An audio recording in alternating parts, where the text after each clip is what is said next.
ship here I just wanted to mention. Jim Greenaway wanted to look at the Stalker motor, do a little test running, and we may or may not, we never really do know here the way the weather's going, may or may get to see this guy run in either this ship or one of the other ones. I got him gutted out now. That's just one of the things we're doing, and what I try to do is schedule stuff like that while the wing is over there drying in silver. We're going to get ready to put this together in a day or so, but I like to give that a day just to dry up, and then of course check for any other little spots that might not be perfect. So in the meantime, I'll spend some of this day, part of this day, get this out, get them over to Greenaway, and hope we can learn something from this project.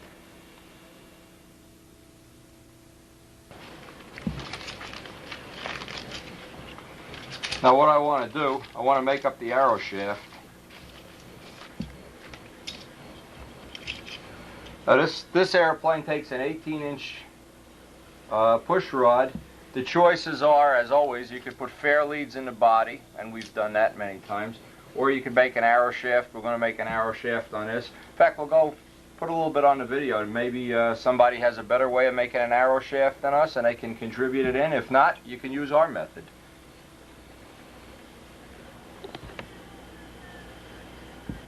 Now, if you're going to use the arrow shaft ends, and it is a good idea, what you have to do, there's one here for a double push rod, and we'll just throw that away. The other ones need to be drilled out. What you need to do is get a tight fit on the wire, like a 93 thousandths drill. It's not a good idea to make it a sloppy fit. A lot of people I've seen have a sloppy fit, and then the push rod moves around in there. What you want is a really nice tight press fit on that.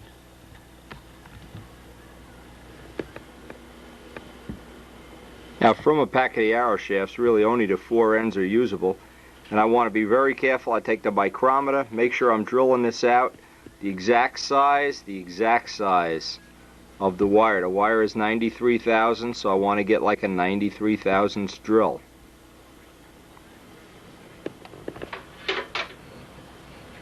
What I do, I always mic the wire ends. The wire ends are 93 thousandths, and the drill I have is a 93 thousandths.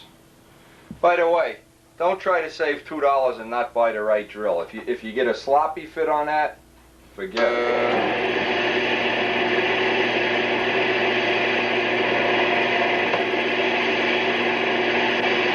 You want a nice tight fit.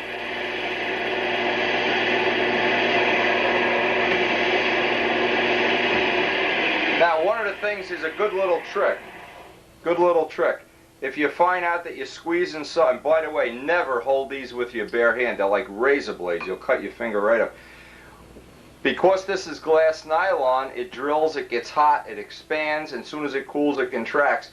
If you find out you're getting too tight of a fit on a wire and you can't force these up, you want to go back and drill this and just release the pliers little by little, because what happens, the pliers squeeze it into an egg shape.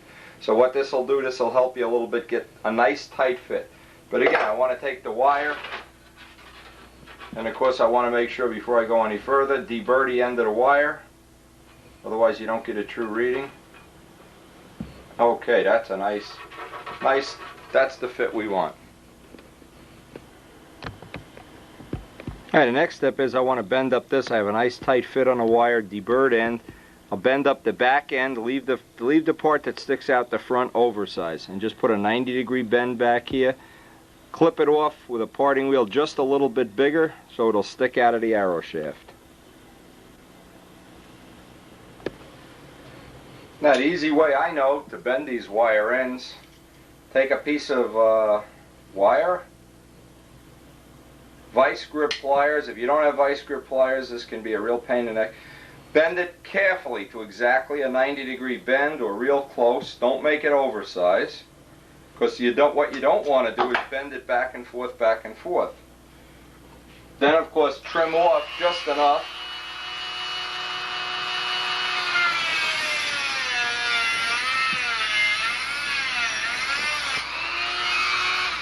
The point is just trim off just enough that when you shove it into the arrow shaft, the pin is going to stick out. Alright, I'll make the rest of these off camera.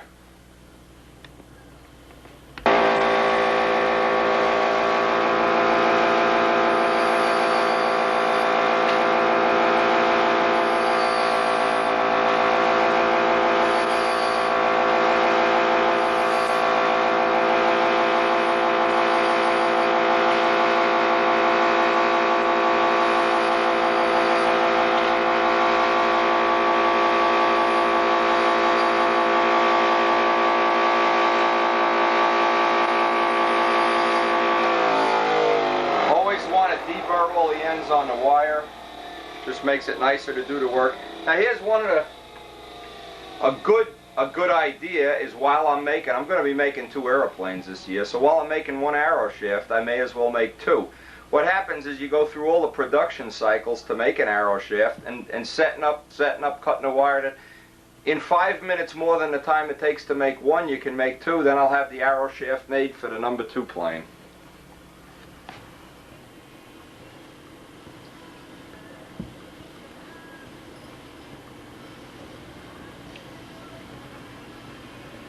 Okay, now we have 1 piece. Now what I'm going to do is kind of get this almost to the end. You notice, you see this is a nice tight fit there. Get it almost to the end. Now I have to lay out the arrow shaft end. And I want to drill this hole. I'll mark this with a pen, drill this, and then what I'm going to have to do is slide this in so that this little tang sticks up through the hole in the arrow shaft.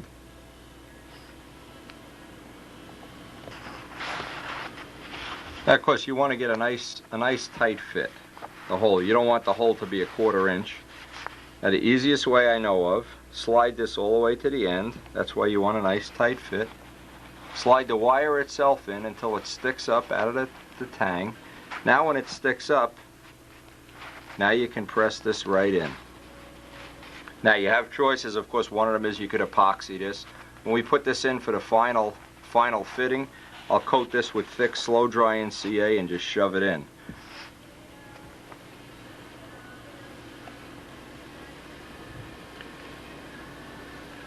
Now let me just mention this on camera, not to embarrass anybody, but Nat Gifford, when he built a plane, just shoved the wire in here and never had the tang sticking up. And of course the plane at Flushing crashed. The wire end just came right out. This little tang has to be up there. Critical part. I just let that dry, then we'll put some thin CA in here and wrap this whole end. I like to wrap this end here with carbon fiber, just as a double, triple safety thing, redundancy. Because basically I'm hoping this plane's going to last 10 years, and I don't want these ends to loosen up.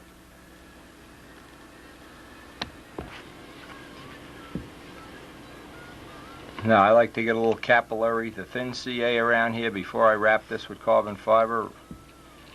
Just double and triple redundancy. Let that thin CA soak in there. And we'll wrap these ends with carbon fiber.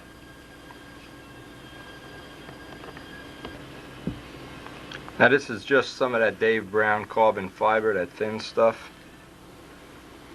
You get 1 or 2 wraps around here. Believe me, this is really overkill, but I'd still rather have overkill. Now this, you just twist this.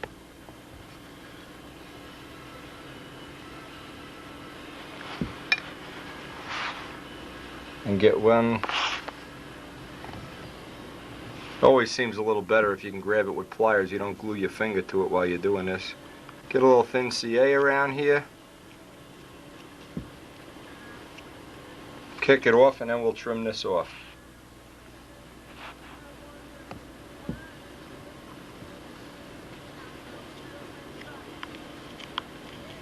Needless to say, make sure you get plenty of thin CA in there.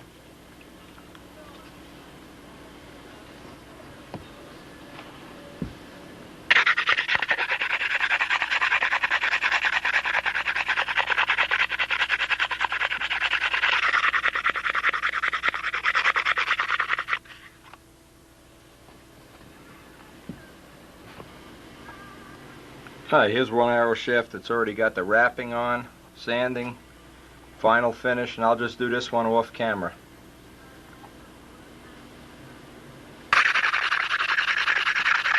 And this is what's nice about making 2 parts at the same time. It only takes an extra minute. We already have all the stuff laid out here. And we'll have the arrow shaft for the number 2 plane also.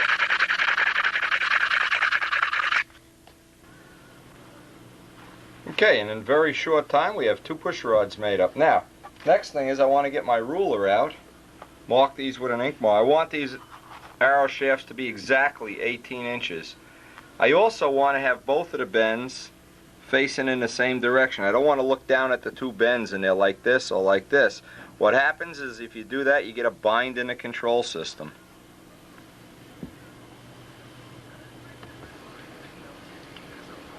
Now, the method I use to bend these, I don't want to have a whole lot of wire. In other words, you don't want to make up the arrow shaft and have the bend out here.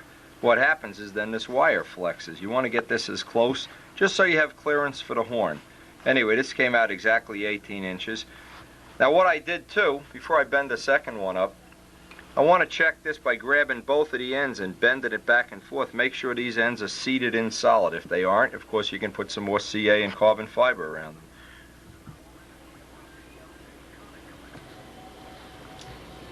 Now I want to very carefully get the pliers positioned on this. Position the pliers at exactly 18 inches. Then I want to get the ends completely up. Let's see, what I do is I sight down, get this at exactly 90 degrees to where it's going to be bent. Make sure we have it just right. Make sure the pliers are tight. Once you have this set,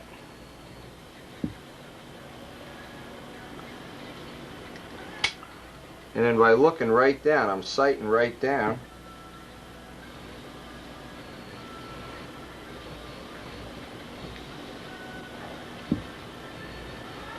Now the odds are good. This is what I'm looking for. See that the two legs are like this. They're not off. If they're off, now what we're going to do, we're going to put slop in this system by having a little bushing, a little line-up bushing on the push rod at the flap horn. What's going to happen is after we assemble a whole plane, we're going to pull that bushing off and solder the washer on, and that'll be our slop. In other words, that'll line this up so half of the slop is up and half is down. So to make this all work perfectly, I want to make sure, first of all, you never want to overbend these and then bend them back. You want to bend up to 90. These look okay. The second thing, you want to have them sighted that way. The other one, now if it didn't, and this first one didn't, you can tweak it a little bit. Just tweak it, but get them in good alignment.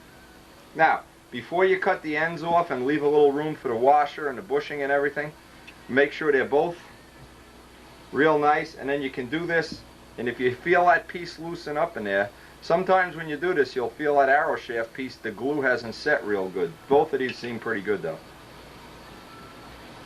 Easier to check it now than later.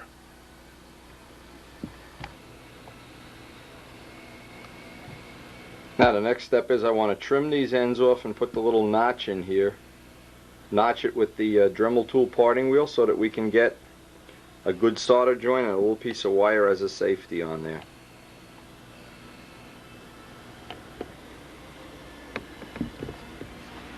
Okay, you can see the little notch.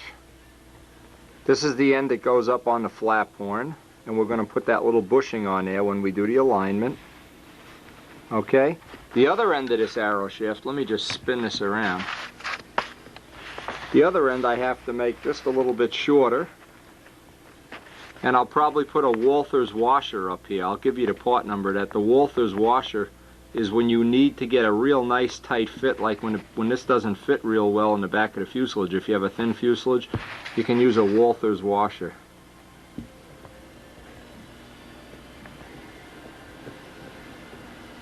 You can copy this part number down. These washers, the reason I say they're brass washers, and they are a press fit.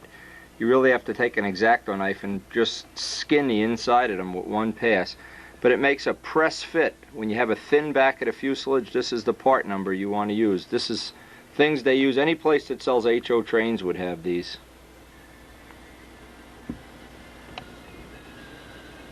Now see, when that's actually on there, I'll take some safety wire and run it in that little ditch that's in the wire.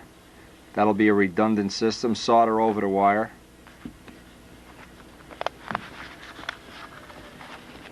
And the wire will be in there, and that'll really be a good aircraft safety. Hopefully never let go, even though the Stay Bright is dead reliable. This is even lifeboats within lifeboats. Now what I do, I tape the washer up to the end of the push rod just so I don't lose it, because it's really a pain in the neck to when these things fall on the floor, especially with my eyesight.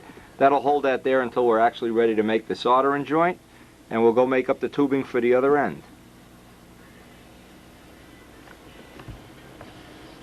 So I'll just cut off 2 pieces of this, maybe 3/16 of an inch long. It's a normal fuel tank tubing. And what that'll do, that'll act as a little bushing. It'll take up all the slop. Yeah, that fits a nice press fit in there anyway. The tighter of a fit, the better. Now what that does, that'll hold this from half up, half down, get the slop, get everything in neutral. And just before I solder this, before I put the top block on, I'll pull this little piece off, and that'll give me the slop. Exact slop I want is a 93 thousandths wire in 120 thousandths bushing. That slop has worked out well. Believe me, one of the best trim secrets, and it was talked about by Bob Gialdini. Now, Larry Scarinzi's a big proponent of it, and I'm a big proponent of it, is having a little bit of slop in the elevators, not in the flaps. It always gives you a nice neutral.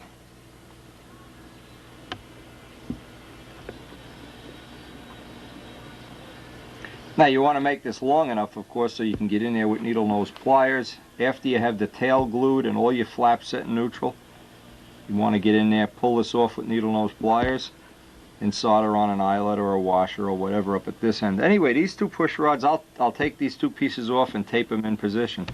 These 2 push rods are ready to go. That's really been a productive little session here.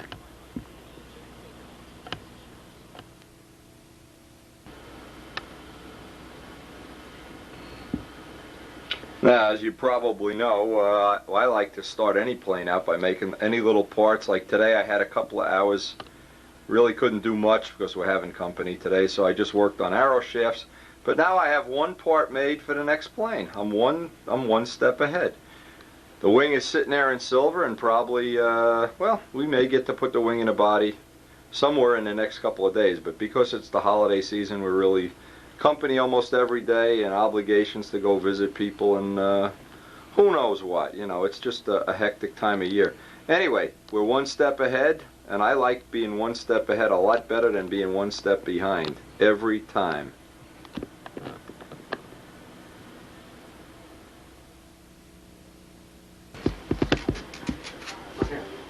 Right, a couple of the things we want to show on this video. Jimmy got some fillet making tools. Where are those fillet making? Oh, over here. These rubber fillet making tools for carving fillets. You want to do a little quick demo on your bird here? Yeah. And they seem to work. Look at this pilot, by the way. Look at this pilot, the Peggy Ortiz pilot. They're called tadpoles. The tadpoles, okay. Nice find.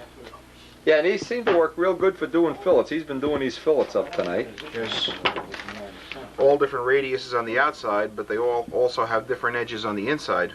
Right. So this one's a full small radius. You can take the paper, wrap it around, bend it right into the corner, and yet still be off your work. Yeah, and still not be gouging up the balsa with the When sheet. you really want to get the radius, you can go to the other side. You know. I don't know if we can get this on a macro lens here. Okay. Whoop, what'd I do? I just knocked Brian's I think you plane just off broke it. Brian's fuselage. He's not big enough to beat me up.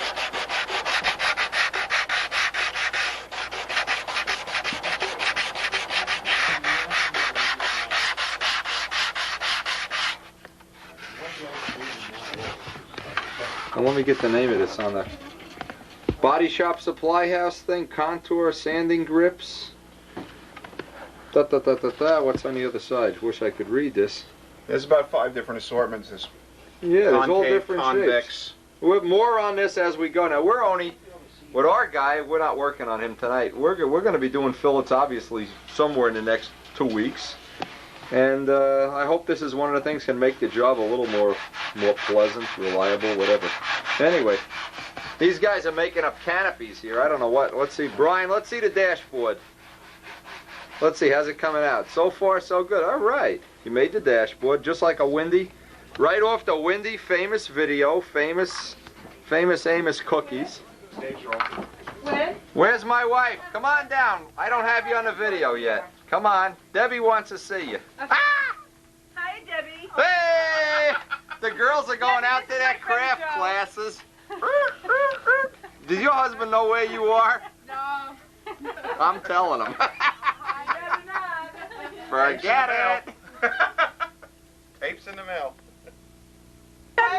This is the woman that we went to the poker festival. She said, "Don't worry, I'll have poker tapes for you on your next video." Dun, dun, dun, dun, dun, dun, dun, dun. The pierogi queen. The pierogi queen. Joe's pierogi business. You're going worldwide. Can't have any fun here. Anyway, we're watching Wings of the Luftwaffe here. Look at this. We got everything. All we need is pizza now. We got it made. Where are the other guys? Wendy spans the world. George is not coming till later. He's working on his painting, and we have a little. Jimmy has the dust removal system in his truck right now. Do you have the chemical removing system? No. This might work for a little of that, too. I don't think. Heavy coat on it, the cover. Just put a nice, neat coat on. Put enough on that the brush strokes flow out.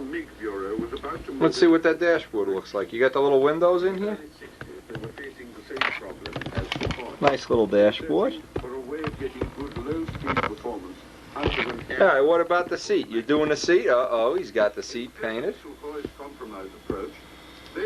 But the most important accomplishment of the night is the absolute. The pies are on the way here, right? What good would life be without pizza pie? That's coming out okay. Hey, nice. Nice, let me show that up on a video. Man, I'll tell you, unbelievable. Borelli would be proud.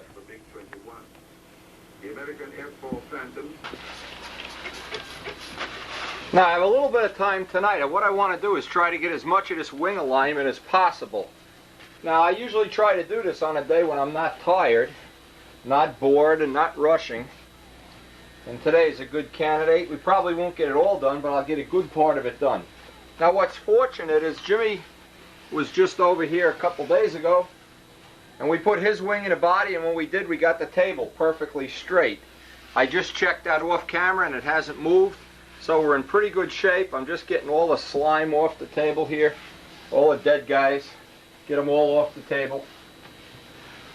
Gonna go get the fuselage. Get it all taken apart. Try to get ready to get some of this done. Now, even if I don't finish this tonight, it doesn't matter. I'm just gonna do it in steps. But the big thing is, don't ever try to do this on a day. A good example is like it's a Saturday and your wife wants you to go shopping at 1 o'clock and you gotta rush and hurry. This part of the job is extremely time consuming. I'm going to try to allow it like a 4-hour session tonight just to get the wing in, but I want to get it perfect. I want to get the center lines lined up. I don't want to skip over it or hurry over it or anything that's going to defeat the whole purpose of this. Of all the things you assemble in the plane and have to get right, not much more is more important than putting the wing and tail in the body. So even if we only get the wing in tonight or if we only get part of it, the idea is not to rush through it, not to try to make it go in a 15-minute time, slap it in and be done.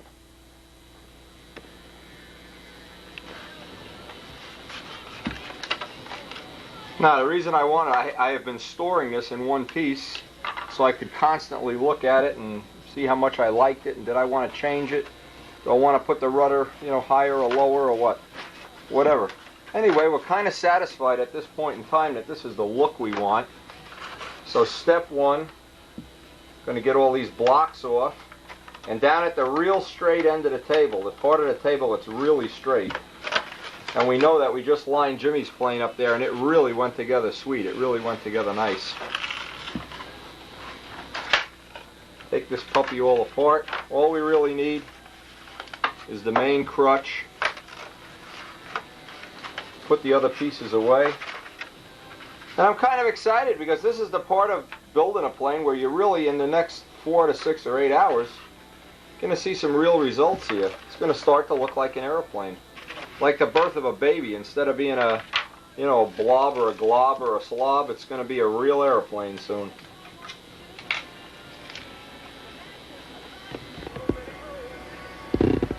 Now the first thing I try to do is get the fuselage kind of lined up on one of these lines. Not really super important. This is one where normally you have to leave this hanging out because the blind nuts stick up. These blind nuts are recessed in just a little bit, so First thing I'm going to do is tack glue this, find a nice position where I'm happy with all the... These are parallel lines, by the way, so I'll try to use one of them. Try to reference off that and get this tacked right down to the table. Get it tacked down nice and solid, because that's the point at which everything is going to reference off the table. All of these center lines, all of these neutrals, everything is going to reference off the table now as we put this alignment in.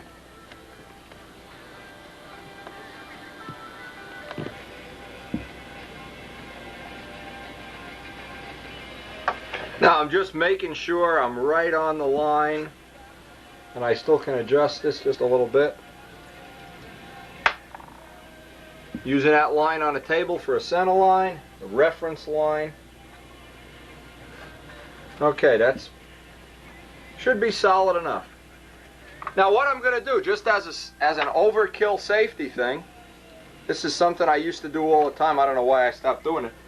I've got this alignment perfect now. Now I want to run tape around the outside of it.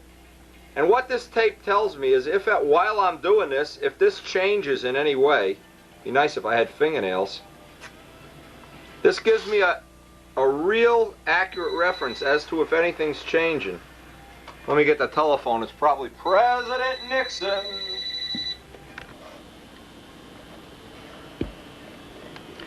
Now see, the only purpose of that tape goes around both sides of the fuselage, is to see that during assembly you're going to be hammering on this and putting weights on it and everything, to make sure this thing doesn't move off one way or another, even especially being we're going to saw the bottom half of the fuselage out.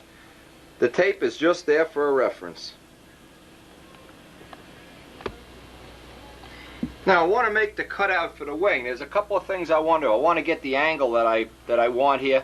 I also don't want to cut on a 90-degree angle. I want to cut this the way they slice bologna, so there's roughly a 45-degree angle in the cuts. What that does, it allows you to have more glue area when you join. If you just butt these together, you're always going to see the crack in the paint later on. What's nice, if you can get an exact 45-degree cut, of course that takes a little bit of, well, a little bit of finesse, let's say that's the right word. I don't know if finesse is the right word. I try to hold the Zonosaur at a 45-degree angle.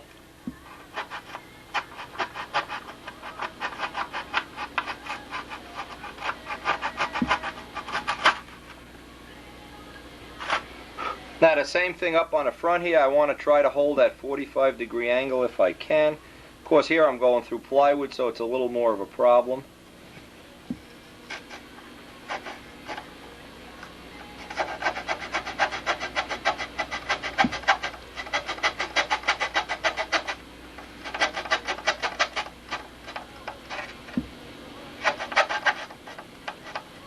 I'm trying real careful not to break this off the table. I don't want to overdo it.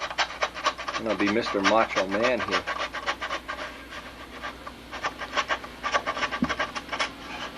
Okay. Yep, the last little bit.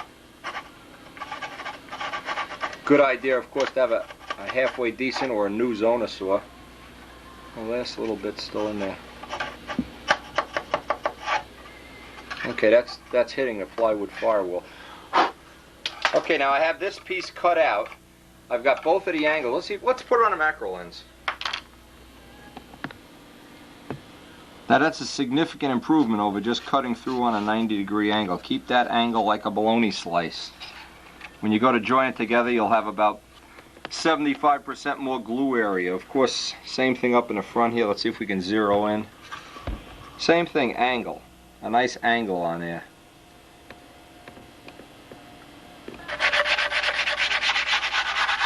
Alright, I have the piece cut out. I'm just dressing this off here.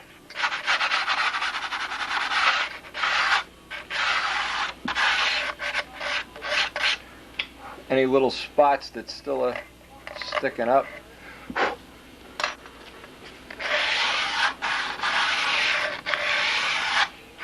And we'll get the wing and just take a little look and see how close it's going to be.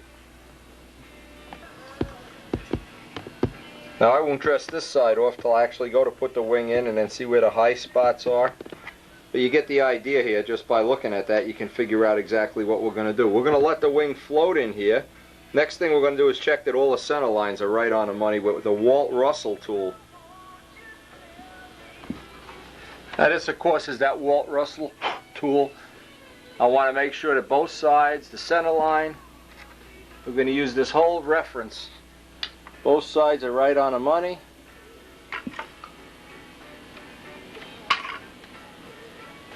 Okay. Now anybody that doesn't know, Walt Russell made me this tool, and he gave me this, put my name on it even. Walt Russell gave me this, and this is just excellent for checking as I go down. I haven't lost my center line on anything here. And a referencing right off the table. So now I know I'm exactly on center.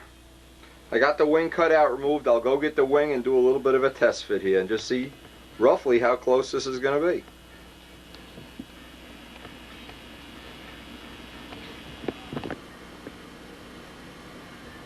Now what I did, I sanded the leading edge down. Remember those little toothpicks we sunk in to maintain our center line? Well, here they are right there. And what I'm going to do now, just put a little red line, connect the two toothpicks and let it stick out just a little bit. And that'll be our center line for the front, and we'll use the horn, the body of the horn in the back.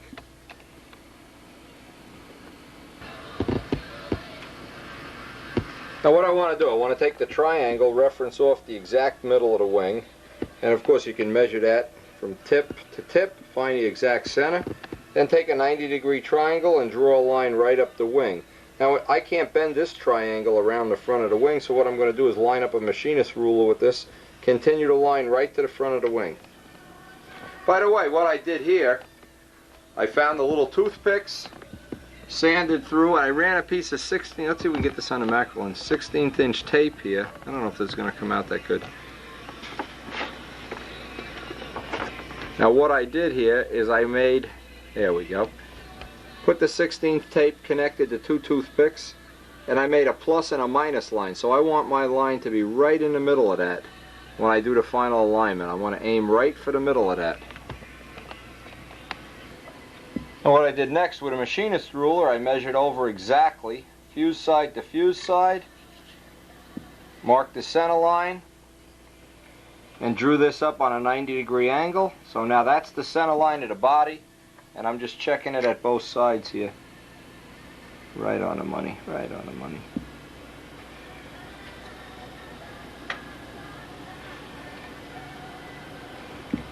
Okay, that's now the center line.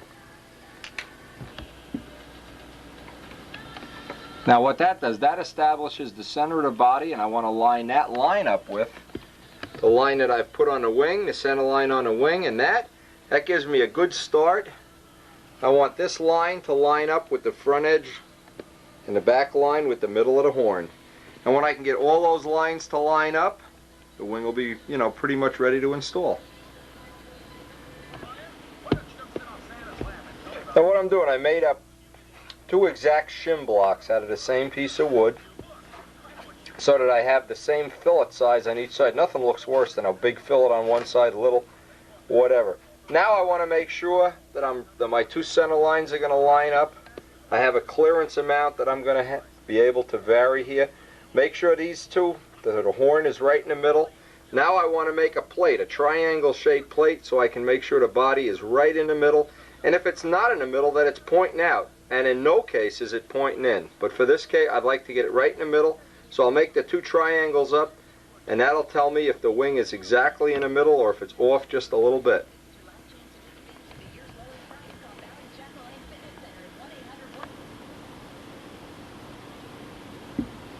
Now what I've done, I've made up a little template here. Now this takes a little bit of time to do this. This is not like a 2-minute job. The reason being is, and let me show how this works. The reason being, I want to walk over here, is you keep sanding away at the angle, and that, of course, mark both sides until this lines up both ways, even. Okay, and obviously, I'll do this with the way I get the tripod. You want to make sure that this angle and that angle, and you can keep adjusting the body over one way or another till it's exactly the same. Now, easier to do this with the tripod. What you do is you take this and slide it up along the fuselage until it matches up with the wing. Now, this is not a 90-degree angle. you're going to have to constantly trim away at this until both sides, let me see if I can do this without walking into the picture here, till both sides are the same. And you'll ultimately, by moving the body, in other words, sometimes you'll get in here one side, this will be off like this, you trim it. It'll be off that way, trim it. Eventually you'll get to an angle that's exactly the same on both sides. And use right on the center line. Notice I'm pressing it hard against the fuselage, right up on the wing. Now what that tells you the fuselage is exactly in the center. And when you have that dimension, you're looking at absolutely super alignment. Now because I have this in the back, the horn is shimmed out equally. I'm using the center line. I'm right exactly in the middle. Boy, that couldn't get more accurate than that. I have both sides equal here. Now I'm ready to start notching out the back of the body and dropping that wing right in position. Now what I did, I took some of that sticky back paper, wrapped it around a piece of tubing that has the same radius as the leading edge. And I'm just making some final adjustments here.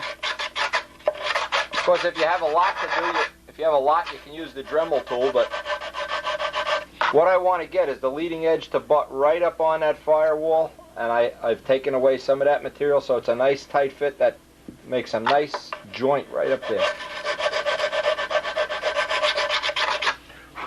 Now obviously this is the time-consuming part of it. We're just going to keep taking a little more and a little more and a little more until all these center lines just drop down one at a time.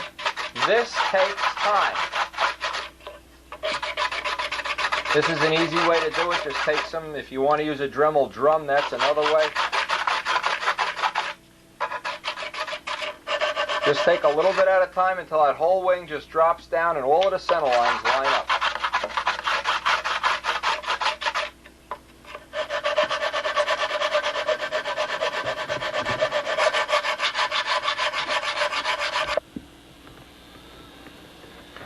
Now, after putting this wing in and out about 30 times, what you can see is I have a little spot here I want to take away. Actually, the back is sitting perfect and the front is sitting about one pencil line too high. So what I did, I put the wing in, and it's really hard to even photograph this without doing it on a macro lens. I have this little spot I want to remove. Now, because it's got plywood there, of course, you know, you'd be sanding forever here. So what I'm going to do, I'm going to take the Dremel, the drum. I mark this out with a piece of tape. Let's get this. You know, what you can do is actually take the template. See, I marked it out with the template, and now I'll get in there. I did the other side, of course, and use the Dremel drum and just work my way right up to the tape, and I should be real close. This is a really good trick, is take the actual template that you use, get the line and find it. Now, this has a high spot. If you rub your hand here, it goes, you can see the little bump right there. This will get that high spot right out. Now, what I have on the other side, I have the same thing. Let me just wiggle around here. You can see right here I have a spot I want kind of a high spot. This is coming here. Just not a perfect match, and I'd like to get that as close as possible. So with the tape on there, I lay a piece of 1/8 inch tape, and then just use the you know, good old sanding drum is a good way to do it.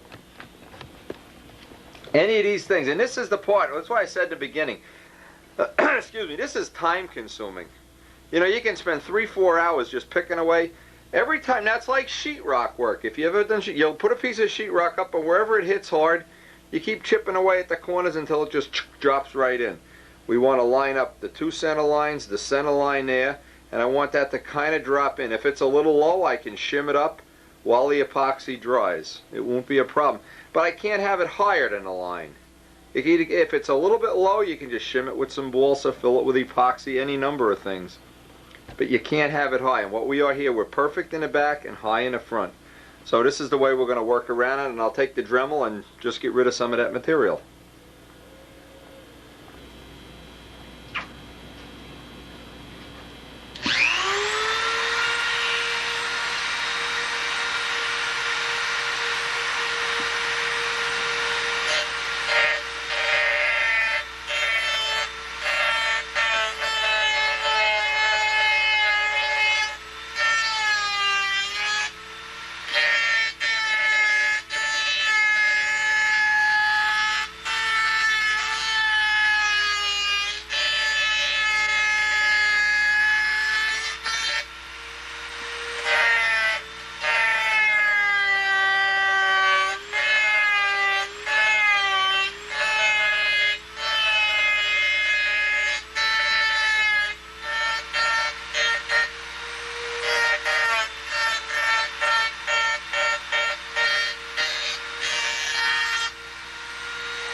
Now I can see I'm going to have to take this pointed amount out. Just want to see how the wing is going to fit in there.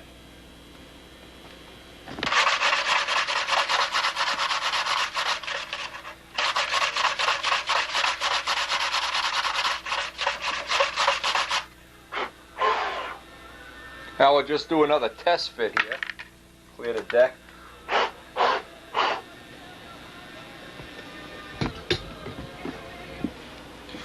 Now after 5 more test fittings, it looks like finally we're getting close here. We get rid of the tape now. It looks like the rest of it I'll just do with a little bit of hand sanding, and I'll have that fit pretty close. But hey, point here is, this doesn't, I don't care who, don't listen to anybody that says the wing just fits in the body on the first shot. Bullshit. Every plane I've ever built, every plane I've ever seen anybody else built, takes some back and forth, sanding, whatever. Very, very unusual for that wing to just drop right in. In fact, Jimmy's dropped in a lot easier than this. But, you know, it's not a contest. You don't have to rush and get this done in a half an hour. This is a very important thing. All of them center lines have to line up. And of course, just back and forth now for the final little bit. Boy, we got so little to go. This one is as close as it's ever going to be. This one could go down just a little bit. Now, what I'm trying to find out is, where is the high spot? It's hitting on one little nudge. Oh, right. Once I find the spot, I just mark with a little dot. Where is the high spot? Now, in this case, we're right here. That's the high spot.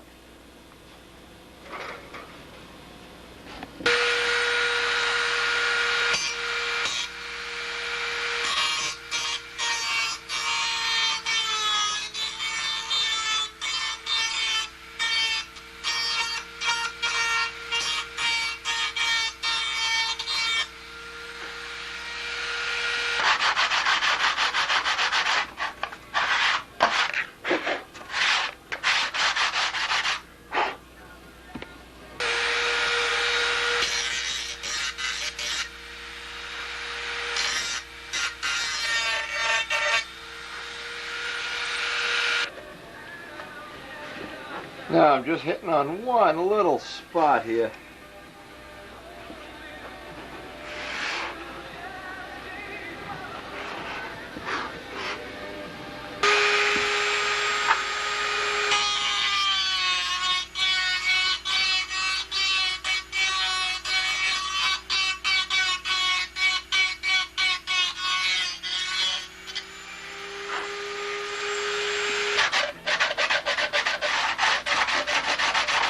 We're just hitting on one or two little spots here. I'm just getting too fussy here, I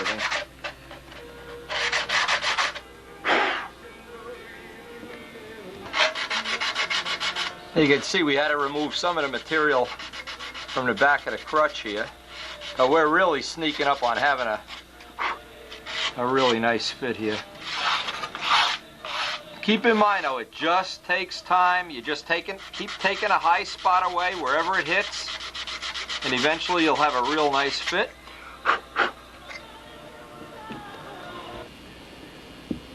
Now what I'm doing, doing like a final test fit with some weight on top of some paper so the paper doesn't, the weight doesn't put a little dent in the wood. Lining up the center line. Center to center looks real nice here, real nice. Now we're rocking on something. I gotta find out what we're rocking on here. We're rocking on the high point of this wing. We're rocking on the high point of the wing. Okay, right there.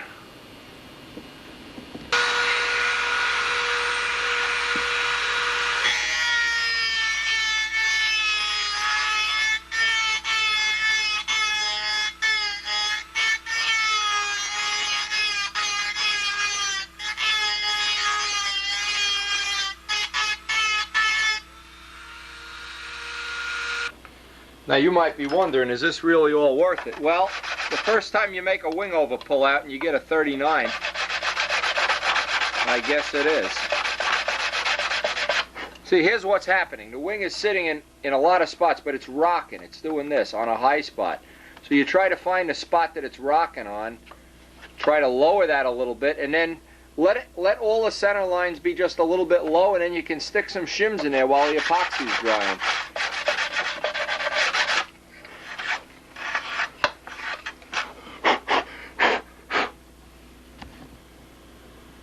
Now let's see if it's rocking again. Boy, it sure is nice this way. It's perfect this way, in fact. Okay. Now I've dressed this down just a little bit too far, so what I'm going to do is get a piece of 30-second balsa and make a little strip of 30-second balsa just to fill in all the low spots here, and then I can sand it right into the wing fit. I'm just measuring up this little piece to see how it'll fit. It's a little strip of balsa, 30-second balsa. What this will do is just let me sand the last little gap in, and actually it'll act like a gasket. This sort of start. I've been real lucky with CA lately. I don't know why. Now I'm going to run out of luck. Even this yellow tubing that I've been using, even this gets clogged up, pain in the neck stuff. Anyway, closing in on having a real nice fit here, and I don't want to lose it. I'll just tack this in, let that kick off.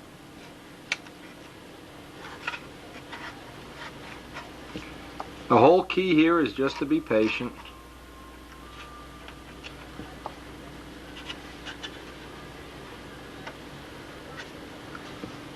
And now we can do a final sanding on this. And boy, we're really getting this close. It really doesn't have to be this close. I think I'm getting a little too fussy here.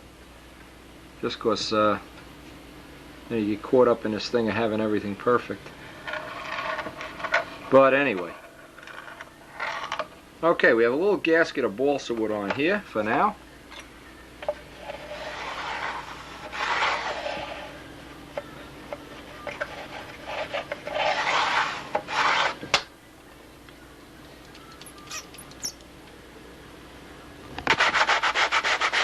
Just even this off out here.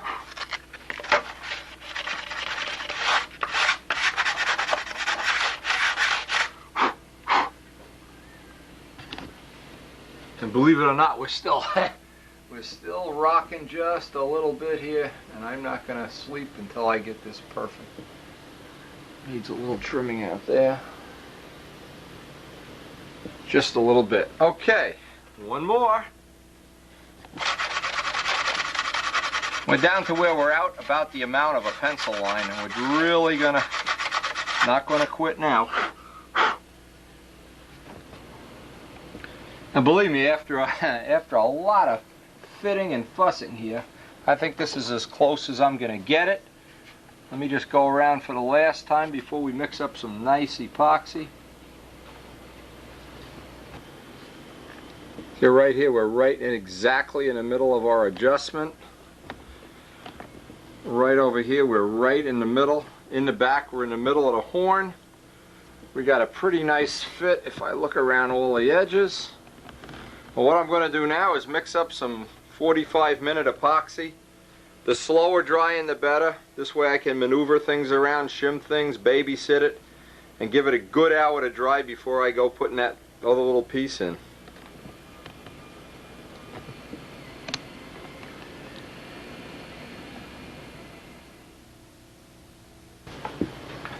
I have all the shims ready here. Oh man. Must have put this in 500 times. It's unbelievable. Okay, I want to get a nice coating on all the surfaces and edges here that I possibly can. Now keep in mind, the whole idea here is give yourself some time babysitting wise. We're going to have to babysit this. Constantly monitor it. Not a good time to, and I've had problems before where I've went and had lunch, come back, and it was crooked. So I'm going to spend the next roughly an hour here and just make sure I don't get carried away that this falls out of alignment or whatever.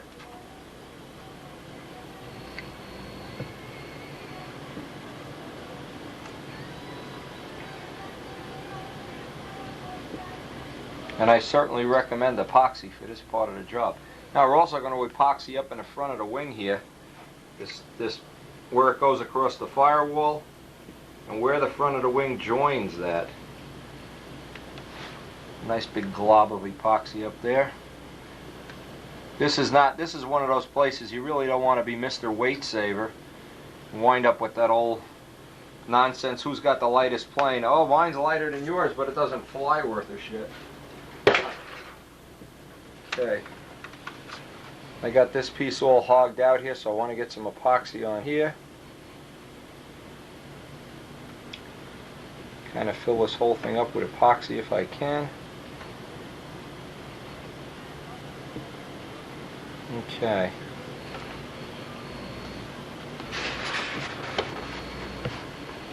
Now this is where it pays to have all the center lines on. You just drop this in, hopefully, where all our center lines are.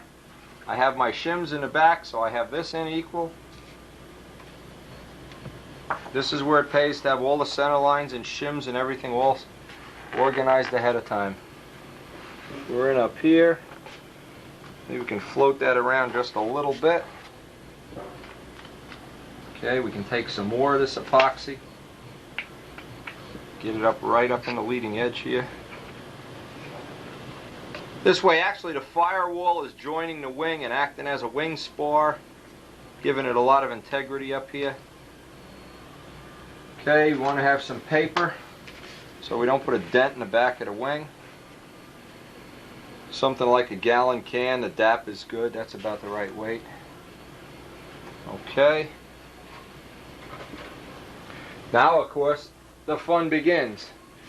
Within the next hour, you just want to keep monitoring this and making sure it doesn't move.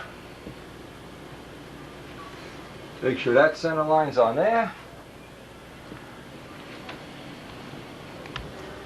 Now while it's here, I'm checking with the shims. I take the shims out because I can't really get a good view of the center line. Perfect. Get my leading edge thing and just double check it.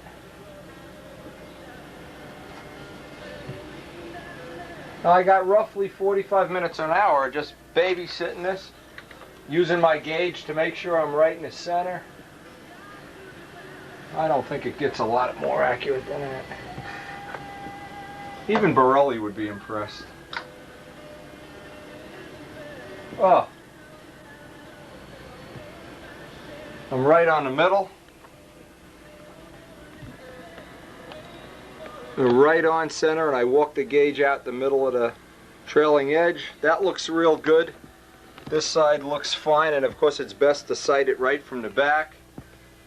Up here we are about as close as right up here. The center lines are right in alignment. Boy, it doesn't get a whole lot better than that. That joint, I took the point off of there so that epoxy is connecting the leading edge of the wing right to the firewall. All of my little, let's see where we are up here. Just about as close over there as you possibly could get. Now I unfortunately put a couple of gings in this. We're gonna have to nitrous stain them up. Right up here I put a couple little dents, not a problem, but you can see I'm right in alignment.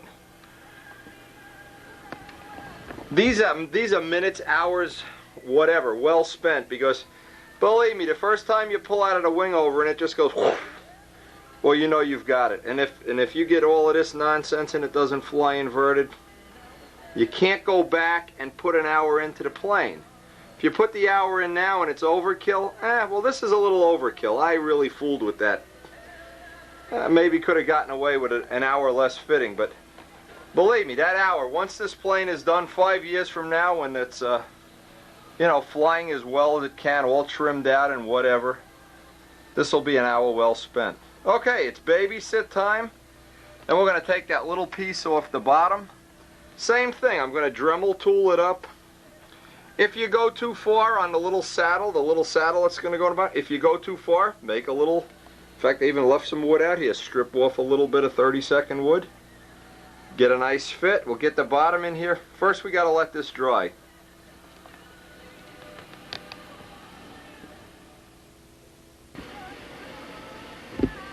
Now while I'm sitting around here waiting for this to dry, I put this little bit of filler in there. Try to get that drying up. I got a little ding out on a wingtip due to my clumsy nature. So I can get the idea here is while you're babysitting and waiting and whatever, now about an hour has gone by, but what's important here is that's all dried up now. After I get the saddle in, that'll be the next step. I can even sand that or whatever now. And I like to get that red lead on in thin strips anyway, so the thinner the better. Next thing I'm going to do, where is that saddle? Grab that saddle off the VCR here and get it ready. Same thing, to test back and forth, till you're real happy with it.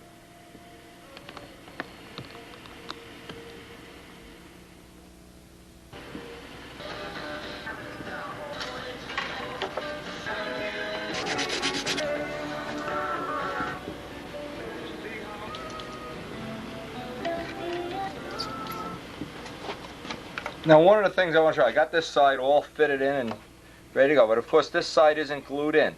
To get a perfect fit, because you've removed material from both sides, you need to make a little shim to take up the space of the two saw cuts.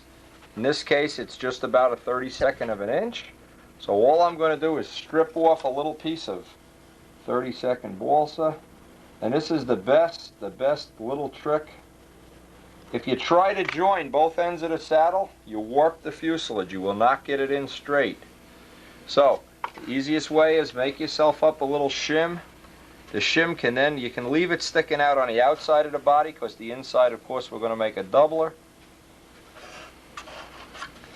Try to get it half straightened out there if you can. Tack it in position.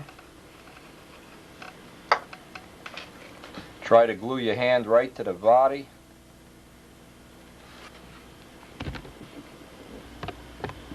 Now what we're going to do before we put the doubler on here is sand inside and outside, so this shim, this takes up all the space and we'll have a perfect fit there. Without that shim, you'll just be pulling the top of this, which is now the bottom, way too tight.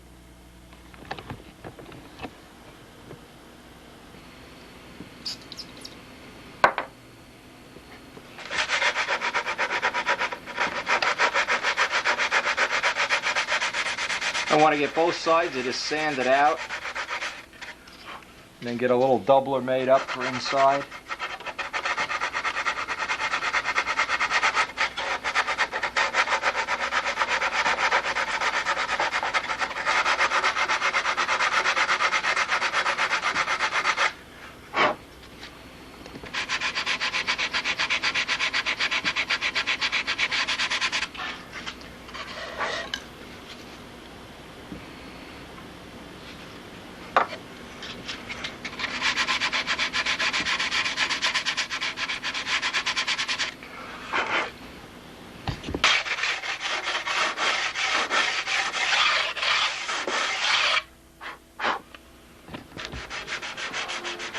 Now after I sand this out, I get an extra coat of thin CA on here. Let the dust stay there. Dress it off again. So I have a perfect joint. I'd like to get this joint as neat as possible as I go along.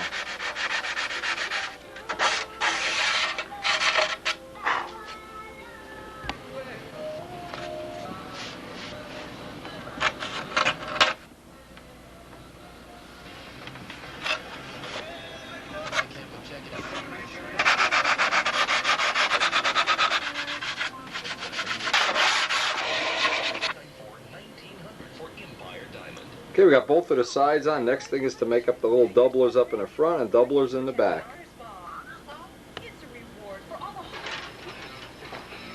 Now I want to get the first layer of DAP on here. Get this joint so in the morning or next time I come down here to work on this, I can sand these joints out for final sanding.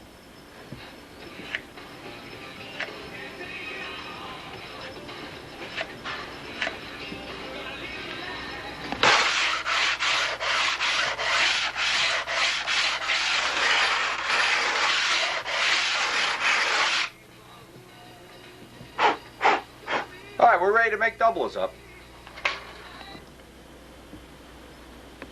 I get a little bit of that daptrine. Now what I want to do, I want to make a little pattern up. Pretty much a mirror image of this. Make a piece of 16th plywood, and then I'm going to double it up with 1/4-inch balsa both sides. And then in the back just make up a piece of maybe 1/8-inch balsa or so back there. What I'm trying to do is get as much of the nose touching as much of the wing. Connect the two pieces as solidly and rigidly. I want to get a big footprint on here because don't forget we put that first rib right under the fuse side, so that should lock the wing in real nice and tight.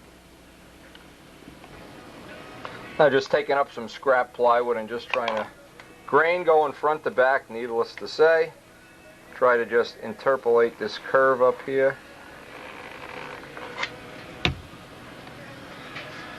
And make it a little oversized, trim this off, let whatever hangs out up here, when we're all done we'll just shave it from the back. Now once you have one piece made up and you can fiddle around, get it to be a nice tight fit, see if it fits on the other side, and you can just use the first one for a pattern. In this case it does. Just make up another one. Use up some little scrap pieces of plywood, but keep the grain going front to back. Front to back. See, now the first one just becomes a perfect template for the second one. You don't have to go figuring all that malarkey out again. Go cut this off camera. Now I always chamfer and sand one side so that, of course, to kill a stress riser. So you don't have the doubler end and then no doubler, it kind of fades in. Alright, this is ready to glue in. We'll get some thick, in fact we can do it right now, some thick CA in there.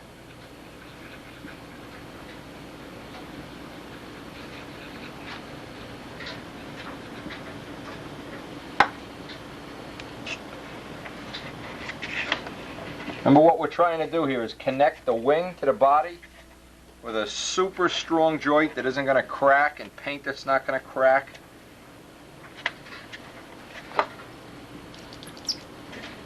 And we'll just do the other side off camera.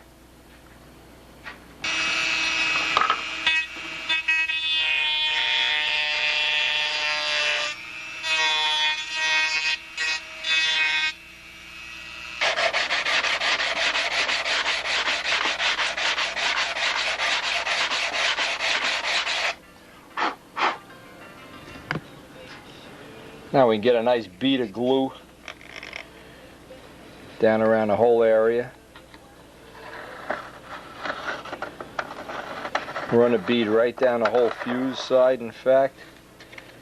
Slow dry and thick CA.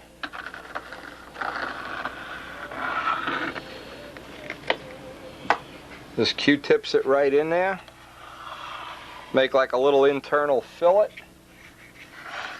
Alright, the next step is going to be to back fillet. I like to get that back fillet in. We're running out of time here tonight. I don't know how much more we're going to get done, but try to get the back little brace done, and then I'll feel like we really got something accomplished today. And of course, I'll just make a pattern up from one, using some nice scrap, rock hard 1/8 inch, hard 1/8 inch anyway. And I want to chamfer to both sides, countersink both sides, so we don't have a stress riser. Then notice there's no stress riser in there. Completely radius the edges of both sides. Get plenty of CA down here where it's attached to the wing. We're trying to connect the body to the wing. Connect the body to the wing, the whole deal. I'm going to make up my little doublers up here out of some 1/4 inch or 3/8 balsa up here, just so I get more area down onto the wing. I want to get a lot of surface area down. I don't want it just resting on two little pieces. I want to really get that connected.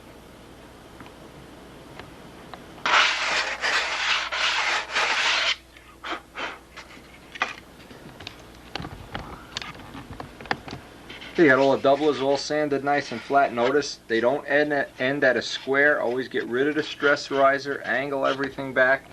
What I'm going to do is drop in a few of the formers that I took out before, just to stiffen this up. This is kind of flimsy. Put those formers back in there, and well, we're getting near the end of this session, and probably get the bell, hopefully get the bell crank mount made. But this has been a relatively good session. Kind of happy now. It's always nice, and this is one of the things I want to mention here. It's always nice now. We'll leave this on the table overnight so all the wood can just set and release its tension and whatever. Get a headache or whatever. Let it all just sit as long as possible before you break it off the table, because once it's broken off, then you want to get the blocks on and the tail on. We'll try to do that tomorrow, but having it sit overnight is a big help right now. Everything's hardening up, the epoxy's curing and everything.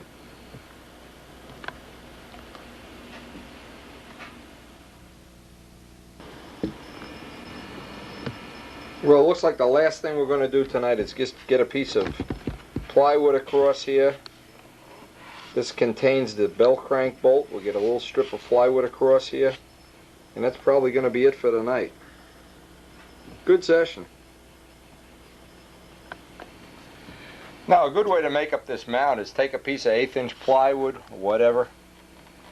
But first, take a piece of, this is 16th balsa. Make it like a former. Press it down over the bolt. That gives you the bolt location. Now you use this as a pattern. You know exactly where the bolt is. Otherwise this thing winds up like this or this or this. Good little tip. Use this as your template to make the part. Now you want to cut the part just a little bit oversized.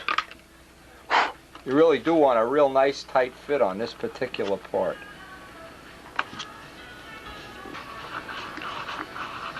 Now this part actually acts as a spar, so it's serving two purposes here, and it's also containing the bell crank bolt for pull tests and whatever. So obviously we want to get a real nice tight fit, and we want to get this part to actually touch the wing.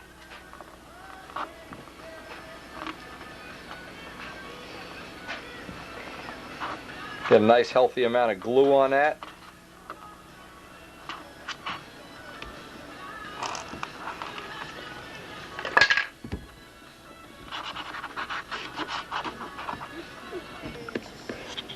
Now what I'm going to do is with a parting wheel trim this off, leave it sticking up just a little bit and make a little cap. So even if this glue years from now dries out or whatever, this can't go up or down. There'll just be a little cap of plywood on top of that.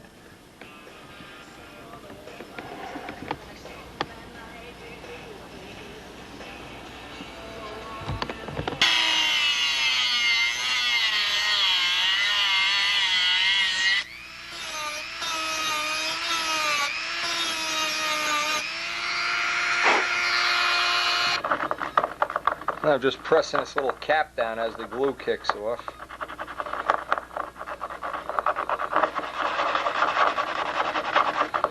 Soak this whole thing with thin CA, harden it up.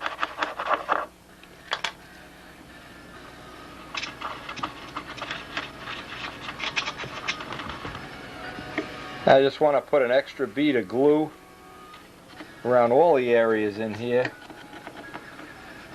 Stiffen this up right to the end of the plywood.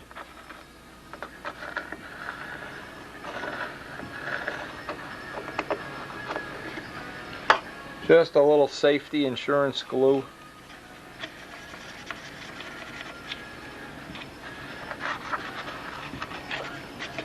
I think that's about as good as you can, really, as good as you're going to get a wing to fuse joint here.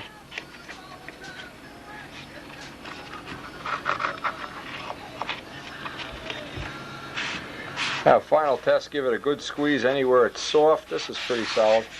We'll get ready to put the block on that.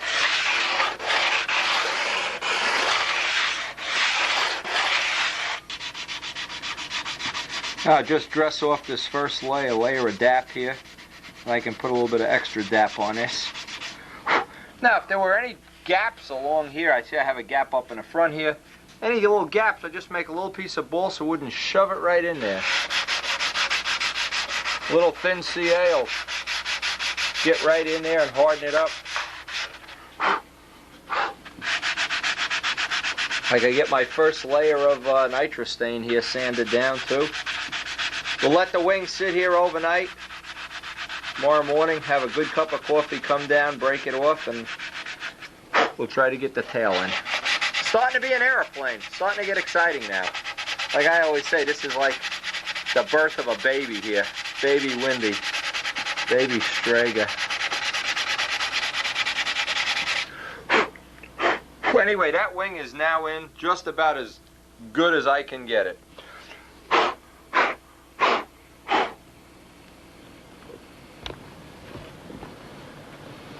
Well, it's ready to put this baby to sleep here.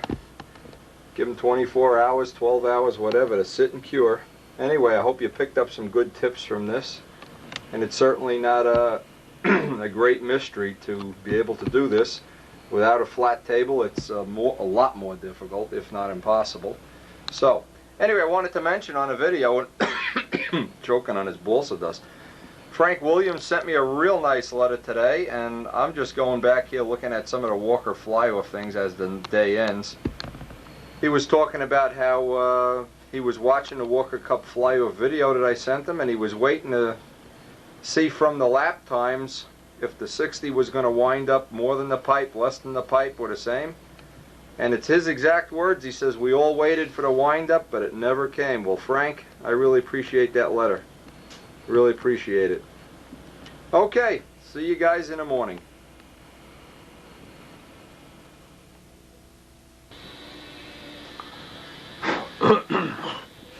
Now this morning what I did, pulled this up off the table, got this surface sanded nice and smooth.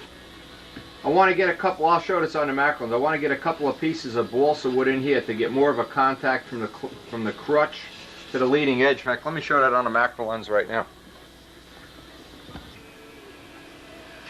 I got the bell crank mount in here already, and what I want to do is wrap some end grain balsa with the grain going straight up and down right around here. The idea is to connect the motor mount's crutch to the leading edge without having it just touch on pinpoints. I also ran a real thick bead of thick CA in both sides of this. Get this nice and solid. I guess I'll work on work on this next. Get that filled in a little bit.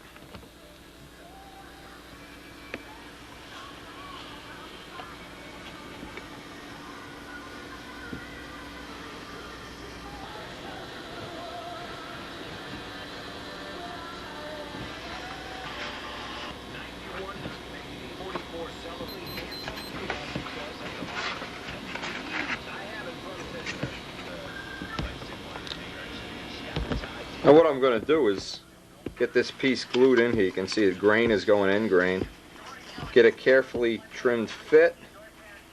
So I'm connecting this horseshoe, this crutch, right down. I'll press it right in place and then hit it with thin CA and then trim it off, and I'll do this over and over again until I build up a couple of laminations there and make like a curved form or a curved bulkhead, what normally would be F2.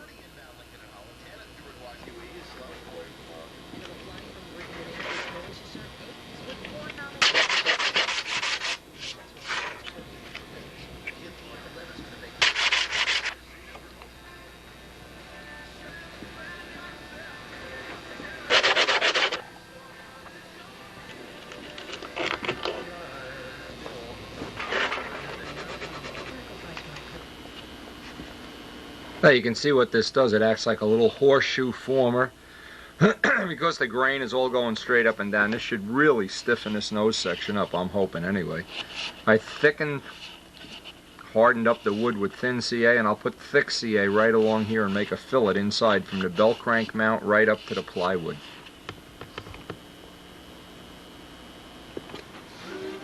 Now what I want to do, I want to fill in, this is the bottom of the fuselage, I want to fill in, and I made up a pattern with some scrap wood. And I want to trim around here and get this a really nice tight, you can see it's a press fit already. Get a press fit. This will extend back my stiffener here right up to the bell crank mount.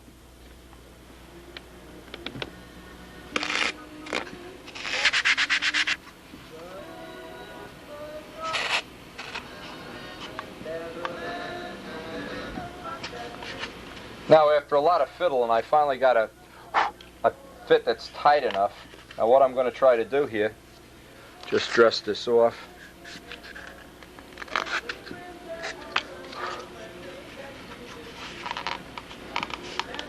I want that to be a nice press tight fit. Then what I'm going to do is get some CA in there. That'll stiffen up the nose. Remember, what I'm trying to do is connect the motor to the wing, and this will add a lot of rigidity. Even though there's going to be a block on here, this will add a lot of rigidity.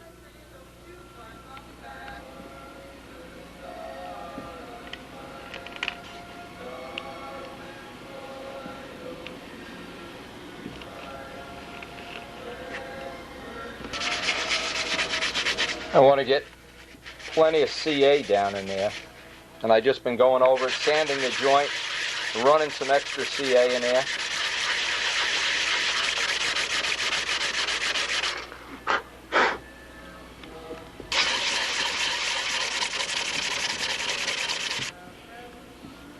Now I'm just going to use my pattern as a former here,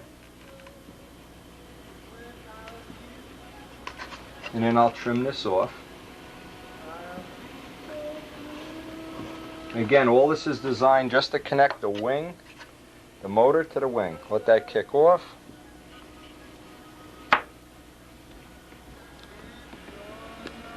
And what that's doing, that's acting as a little bulkhead there, connecting the wing to the bottom of the body. I'll trim that right off and sand it in.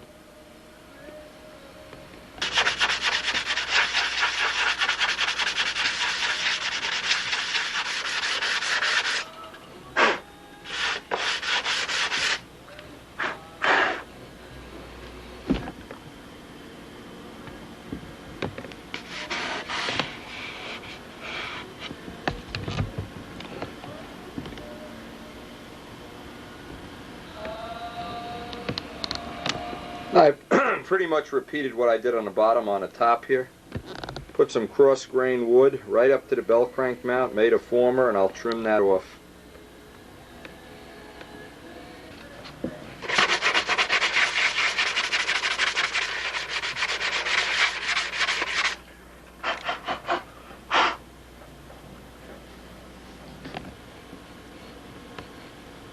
Now every year when I get to this point in time, and I'm just going to put the flaps on now, get neutral, and then put the top block on this, I try to dedicate each year's plane to somebody who's been real special to me, either over the course of my life or in this case over the last couple of years.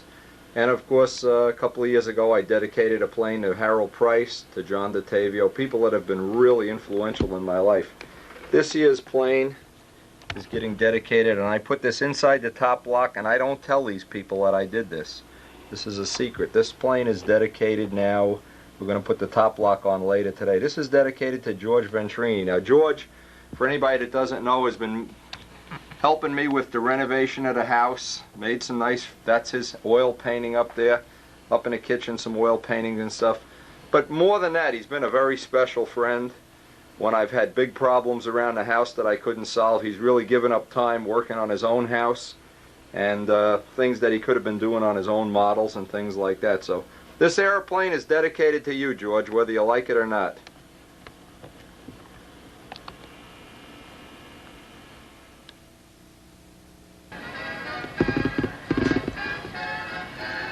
Okay, the next step here in this assembly is I'm going to get the flaps out, get all the hinges on, and get everything pinned in dead neutral.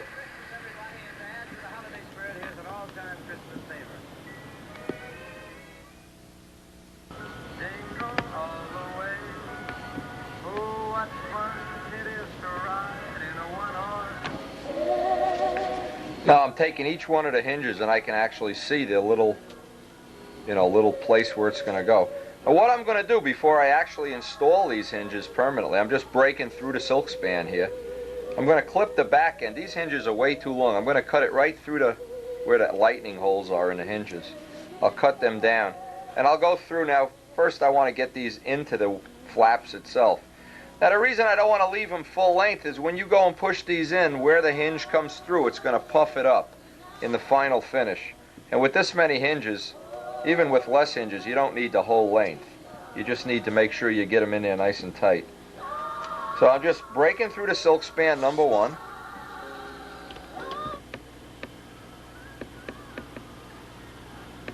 Now just push them right through, but now I want to shorten them. Now the reason is how long these things are, and this is great if you were not concerned about puckering it up like on a tail, it doesn't really matter, but I want to cut these right through the center of these holes, and I can do that with a pair of just ordinary scissors. Then that allows me to push them into the flap without having to worry about puckering up the end of the flap at the end of the, when you push them all the way in. The alternative to that is you make a giant, you know, hole in here, like some people take that routing tool and gouge it all out to where the hinge is a big sloppy fit and fill it with epoxy. I don't like doing that. I'd much rather shorten the hinges.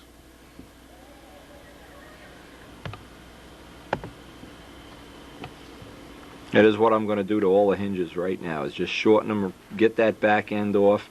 Now I'm going to do more work on these hinges before I actually install them. I'm going to grate this edge and probably dye them black, but for right now, just to do our testing, shorten them like that is just fine.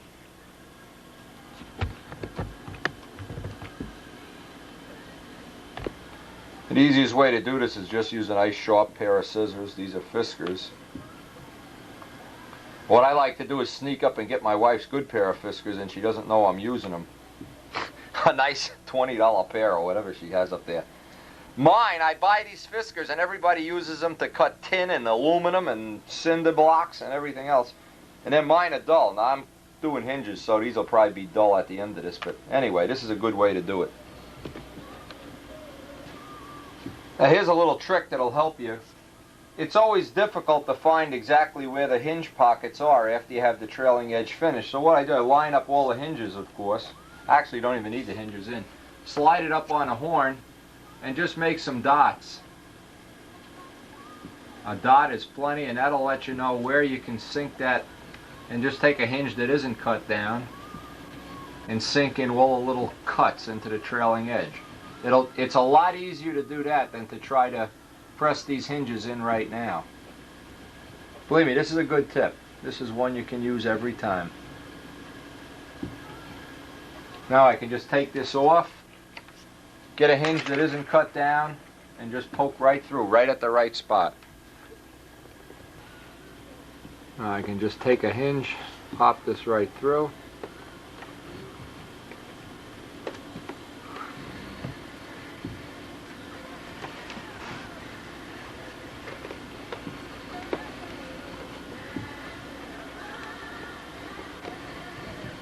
This gives me a good mark exactly where the hinge slot has to go.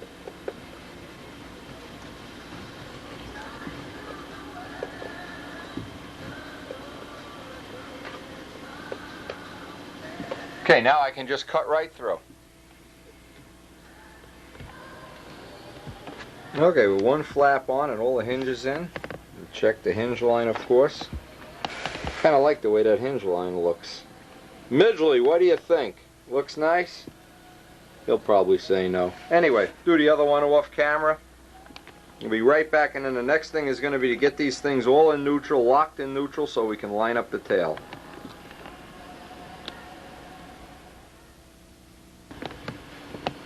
The one thing I always try to emphasize in these videos is that we work in the real world, like it or not. And what happened, the phone just rang, and I knocked the end off the flap in an effort to get the phone. So what I'm trying to say now, you see I have this spot I've been building up about once every 2 hours. I lay a paper thin layer of that nitrostain on it. Now I have a couple little areas I'm repairing. There's an area somewhere up by the leading edge there I repaired yesterday. But the idea being, it's an ongoing thing, and right at this point in time, if you start taking care of nicks and dings and little doom-dongs and all these little nasty things, if you take care of all that stuff, as we go along, when we get to the final coat of silver, it won't be the end of the world. So, little interruptions here and there, make you take a break from what you're doing, get these little spots filled in. You can always just hit that little area with silver again. I want to get the flaps on, and until I ginge this up, get the flaps on and get them locked in exact neutral. That's the next step we have to do here.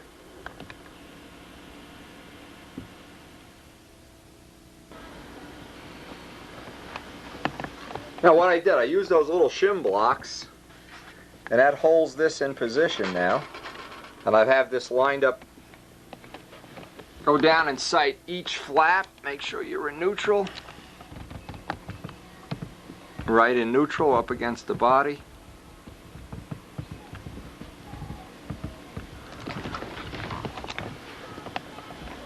Same thing on the other wing. When both sides are in dead neutral, now you know you have this horn locked in place. And we could rest that push rod in, and notice we don't have to cut any of the formers away with this type of fuse construction. We have a tunnel for the push rod to sit in. We have our little doublers in the back here, and then we're going to just line up the push rod temporarily and cut this out in the back. We already have the fillet in there. We'll make a little template to cut the back out. We should be getting ready to put that stab and elevator in.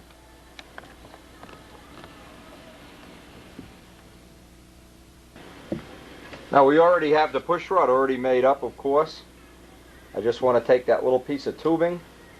The little piece of tubing goes on the end by the flap horn. Have the washer already made up for the back.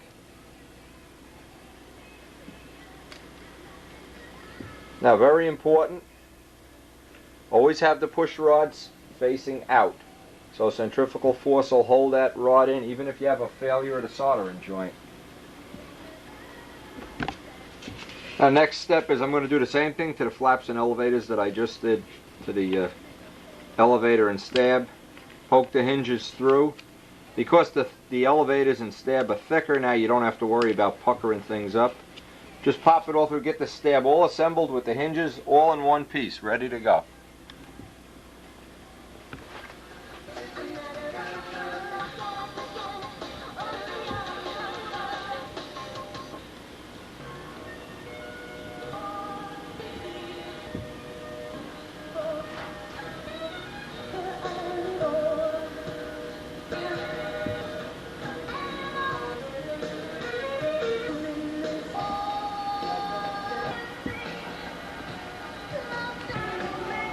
Now I'm doing the same thing with the hinges here. Just marking up where I need to cut through here.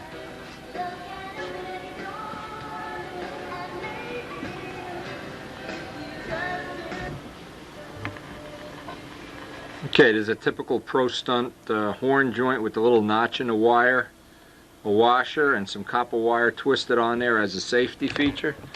We'll solder this up and be ready to line up the tail.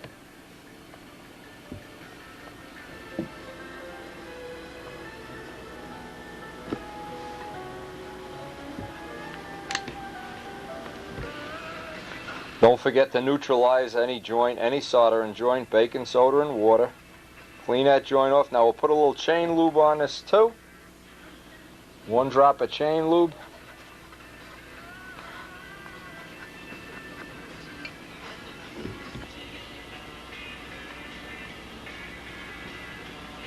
Okay, that's ready to put back. Let's line this up. Now first thing we have to do is get a template made so we can cut this half moon out in the body. Now I want to put that little piece of tubing on the push rod. This is going to line up my slop, and I've gone over that already. Okay, that gives me the alignment. That little piece of tubing in there is right in the flap hole horn. That's holding that in, so my slop is neutralized.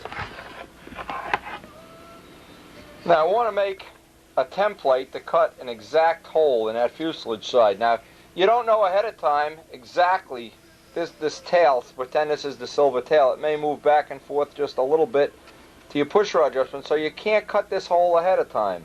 It's really difficult if you cut it ahead of time. But what you can do is make up a little template. Now this is the foam tail to my number 2 plane.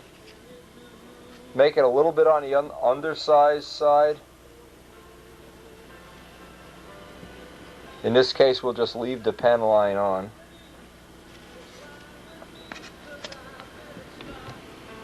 And of course, just reference this off of this center line. Center line back here. We should be able to get this in one nice even shot here.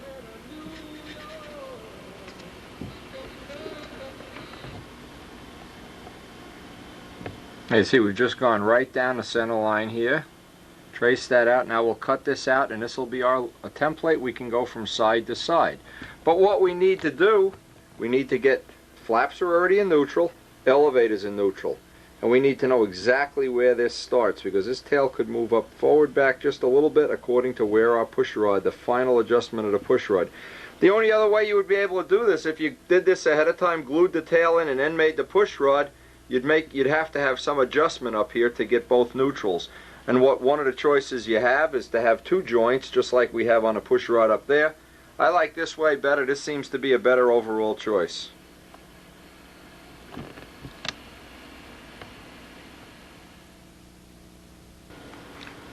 I want to cut this, and I want to just leave the pen line on.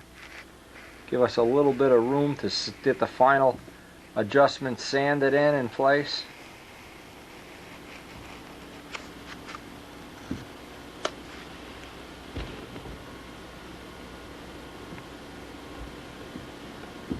We don't need this piece, even though you could use this piece. We'll use this now.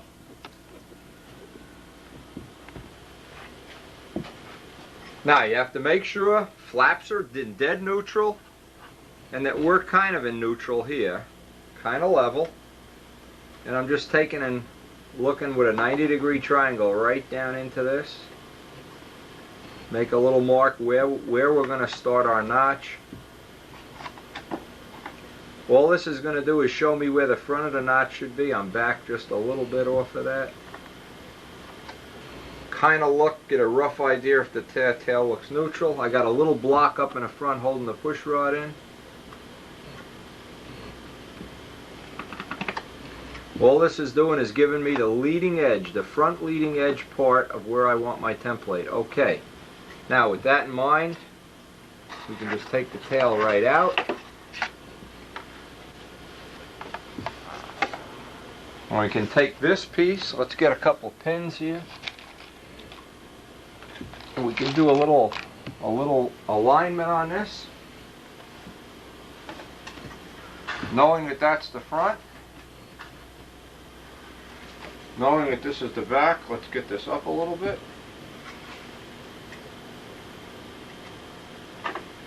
This will level it out.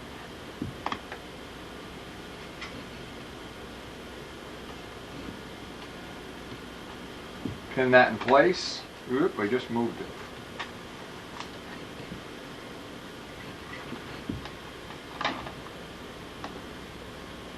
Okay, front has to come up just a little bit.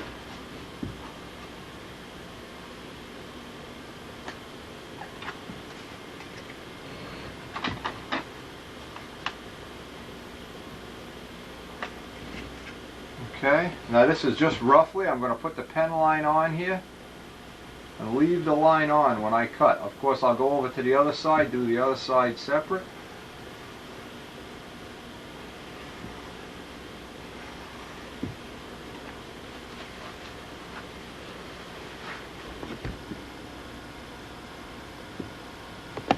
Just trying to look at all the possible ways this can be straight.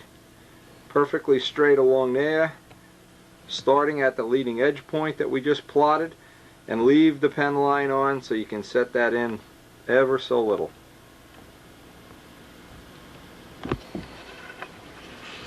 Okay, I just have this roughed out. I haven't cut the pen line off. I haven't put the final cut in there. But what I want to do is put my stab back in, drop it in, get a rough idea of how it's going to fit. Just a rough idea of what the alignment's going to be.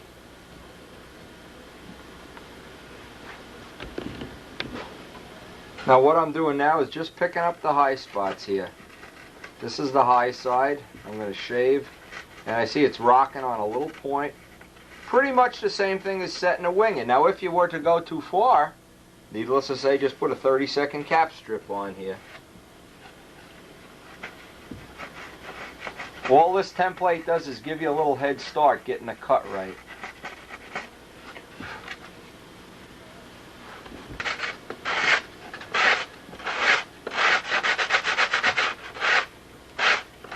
Again, it's a time-consuming thing. You just have to go back and forth, checking that the tail isn't crooked this way, or front to back, or neutral to neutral. Now, I'm still picking up a high spot over here. I'm trying to find where the high spot is. It's right in the very front. So what I need to do is just lower this right in the front.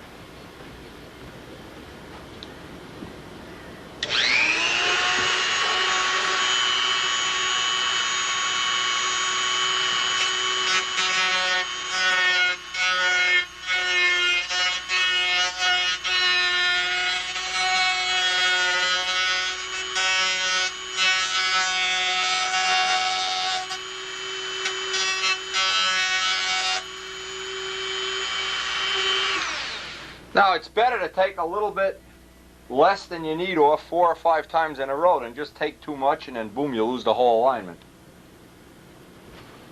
And then now just by pressing down just a little bit I can find my other high spots. Let's see. Still need to come down on this side just a little bit.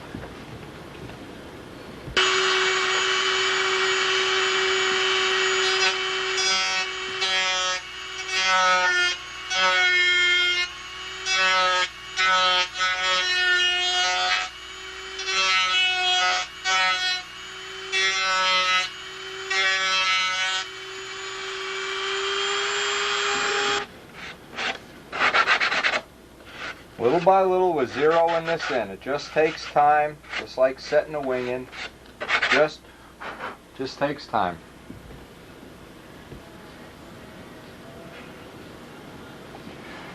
Now I just got to keep shaving away at this. Still a little more, right at the high spot.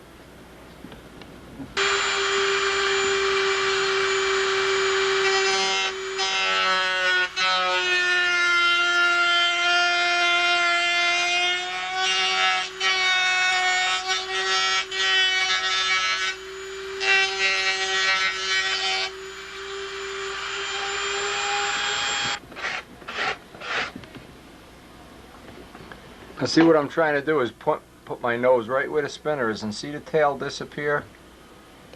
Now you can see this side is just a little higher as we let it disappear. This side just a little has to go down. Ever so little. Now this is just a thing of going back and forth, and I'm not going to spend a half an hour doing this. This tail's going to come in and out 50 times by the time we're finished. But I'm going to see, I want to get that alignment. And then at the last thing, when everything is perfect, hinge line to hinge line.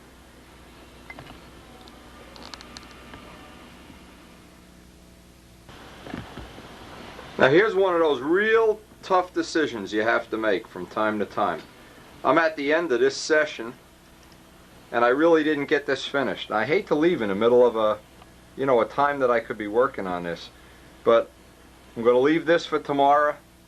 It's really important to get this perfect, so I'm going to let the rest of this go till tomorrow.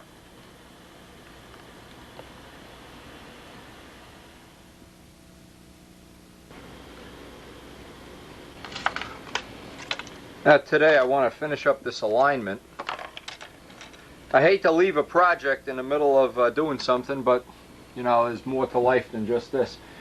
Some of the best advice I ever got, and believe me, I've always been tempted to rush through things. I'm a kind of guy, I guess, one of the weaknesses of my personality, I like to rush and get the job done. In this case, especially to get in the wing and tail, and you cannot rush it. If you're getting tired and it's getting late and you have to go to work or you have to go potty or something, put it away. Have a cup of coffee, come back the next day, and I'm going to spend I don't care if it takes the rest of the day. I want that tail in straight. Boy, that's the best advice I can give you. Don't rush through these things. There's no prize for being the first one with the tail in. So have yourself a cup of coffee and whatever. Relax a little. It's going to take time. I just want to really make sure that that's in there perfect before I commit and get the epoxy on there too. Now, again, just looking for the high spots. I can see one here. And it would be going back and forth, I'm sure, more than a fair amount of time here. Those are the high spots. Just grind them away.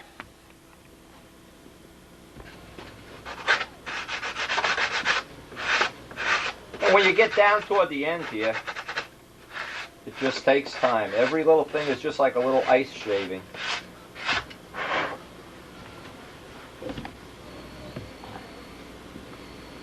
Okay, we're starting to get it nice now. Oh boy, just a little more. Just a little bit more down on this side.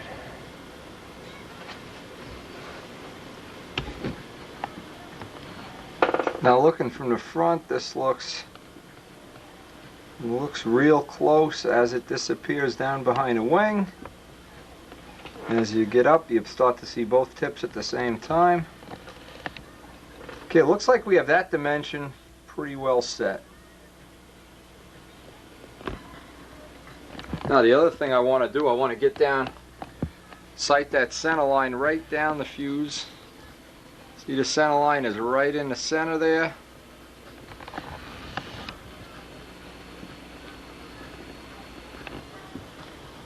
Now the only thing we really can't double check, and I'm going to have to make a little fixture for it, is a little piece of this back of the stab we had to cut down. So I'm going to have to make like a dummy fuse side with an oversized stab cutout so I can tell if I'm still in the center here, because that fillet actually hangs out into where the rudder post is going to be. So what I'm going to have to do, just make up a dummy piece back here so I can check that the back, our front center lines are in alignment and that the back is in alignment. And once that's all there, then it'll just be hinge line to hinge line, and hopefully we'll be ready to glue it.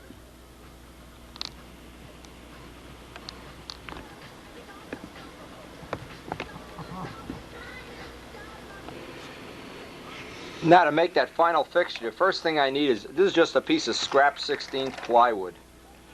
I need something with a true edge, so I'm putting a true edge on it. Now I want to take my Strega template here and get a little bit of a, I want to oversize the cut.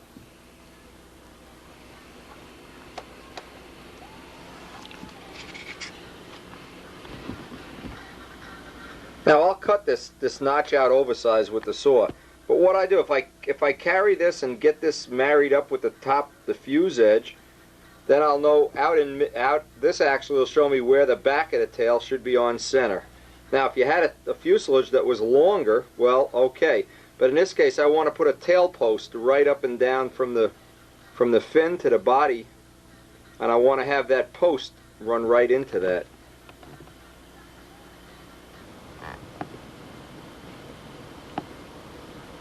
You can see by the little red marks here exactly what I'm trying to accomplish is to pick up a point in the front and the back where I'm right on center in the plane.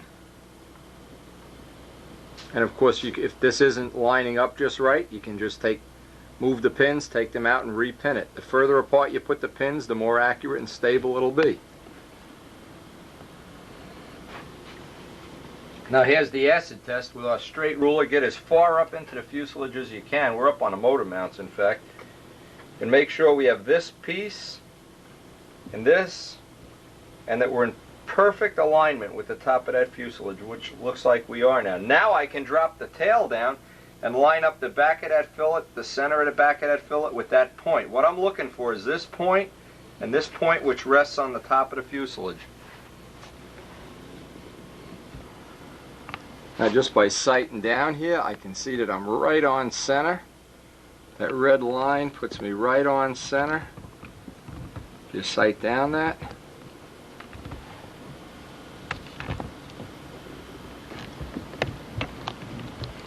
And I'm right on center here. Center line. Remember, everything references off this top line of the fuselage.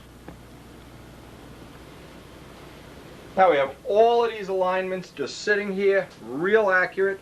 The last one, when everything else is perfect, is get our hinge line to hinge line.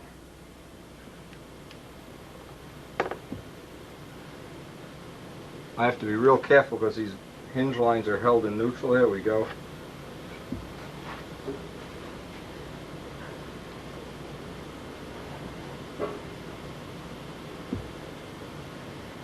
This is why we're going to use slow drying epoxy, so we can babysit this guy. Whoops. Okay. And before I get the epoxy, oh, I just hit it. Can you believe this shit? Anyway. Get my alignment hinge line to hinge line.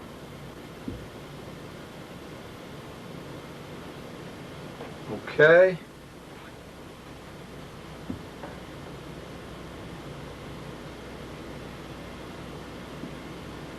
Okay. Just double check that I haven't lost any of these alignments. Let's get some, yeah, looks okay. Let's get some slow drying epoxy.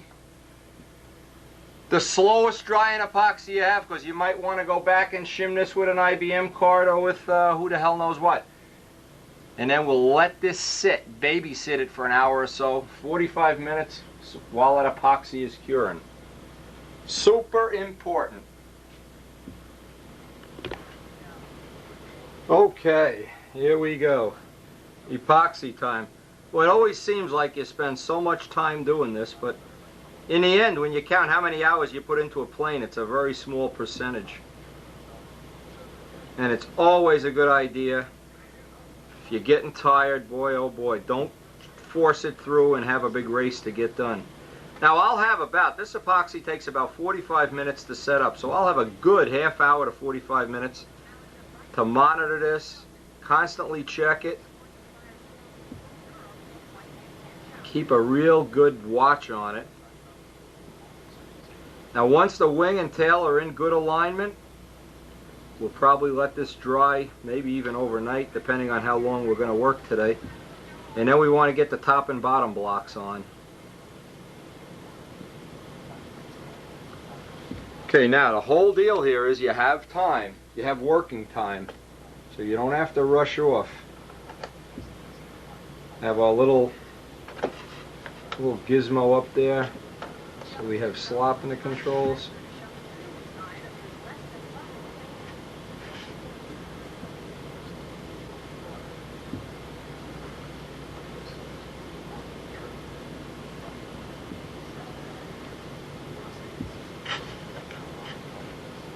Now it's a question of going around and looking for things that just don't look like they're lining up just right. I put little dots on here, so I should be able to go right back to where I was. Okay. Right about there. Double check, and we'll be double checking this for the next 45 minutes. Hinge line to hinge line.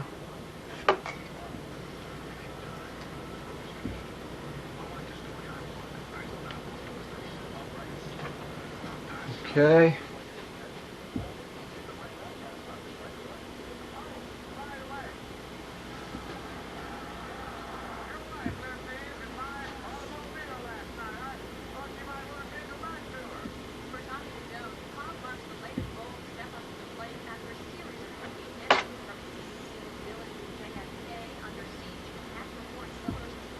Just takes time. This stuff just takes time.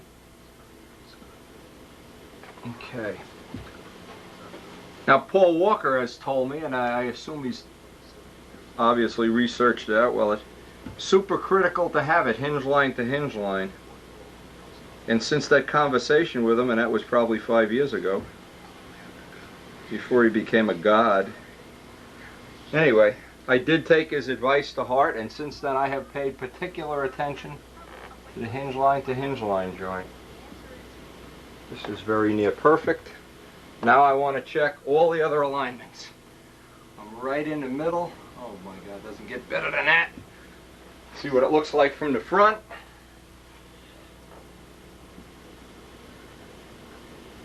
Oh.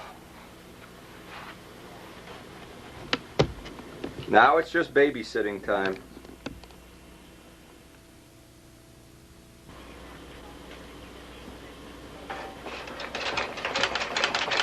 Now I just want to make sure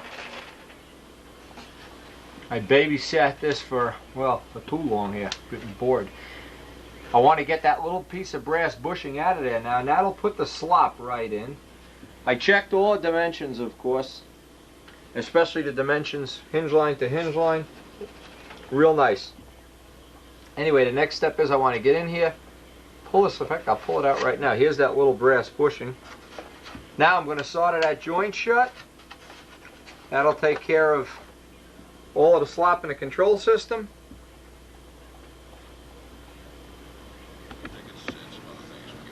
I did the usual pro stunt soldering wire, notch in the wire. This is pretty much ready. I can get that soldered up. And then doubly make sure everything is free and easy. Get the controls lubricated up for the last time. And start fitting up the top block.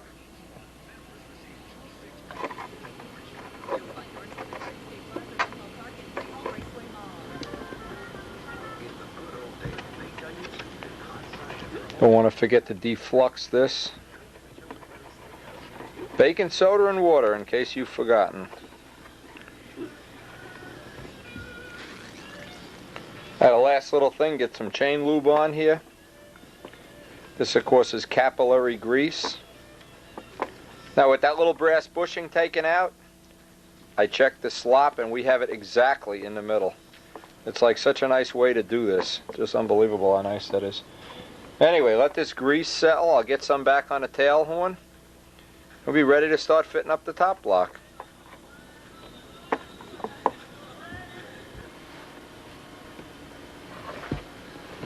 Okay, last but not least here today, we're going to get the top block on. Now what I'm going to do, as I've done in the past, is just start dropping the top block down. Keep just scalloping away at this until this fits right down over there. Then I'll epoxy the front part up to about the high point of the wing with epoxy and CA the back part. Now I'll start this just by taking out the high point here and dropping it down. Take more out, drop it down, more out, till that block just drops right over the tail. Now to mark the first cut, I'm just going to lay a pen and hold it flat down on here. This gives me the first line. Now once I cut that away, of course, then I'll move this down, lay the pen down on the other side,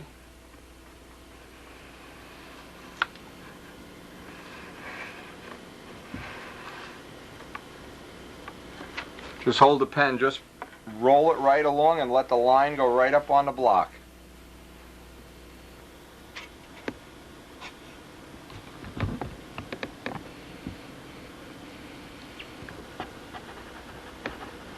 There we are after the first cut. I'll do the same thing. Press down on it, run the pen right along the tail, take another slice out.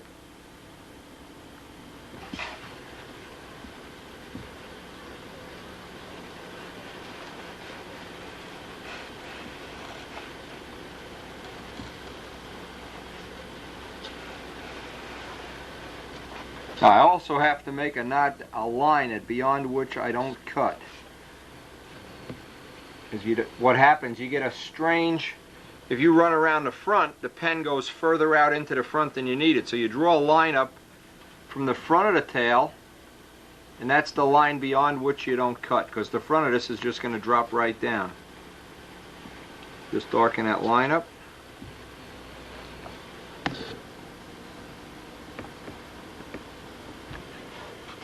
And as we take the third cut, it's starting to really start to lay down there.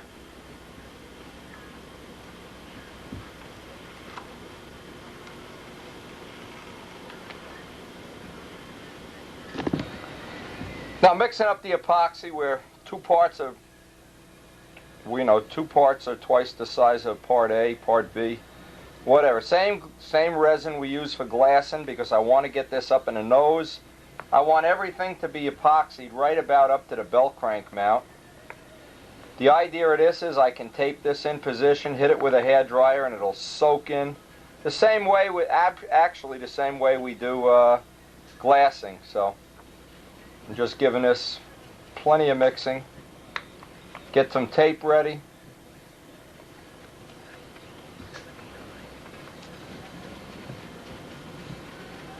And then we're going to put this aside to dry. Make sure everything is lined up nice while the epoxy's drying, and well, we'll probably come back to this tomorrow, in fact. Epoxy up in the nose, though. I much prefer the epoxy instead of CA up on the nose. Everything from the belt crank forward, like to have epoxy if possible. I put a little red mark up here so that I can get the epoxy from that point forward on the block.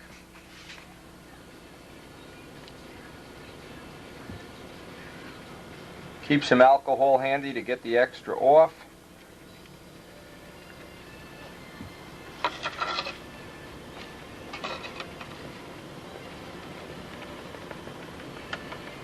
This is not a good place to save weight because if you do get a broken prop or whatever, you wind up with a nice crack right where the top block joins the fuse side. By the way, this epoxy is, of all the epoxies, this is the one that sands out the best. Plenty up by the bolts, the nuts.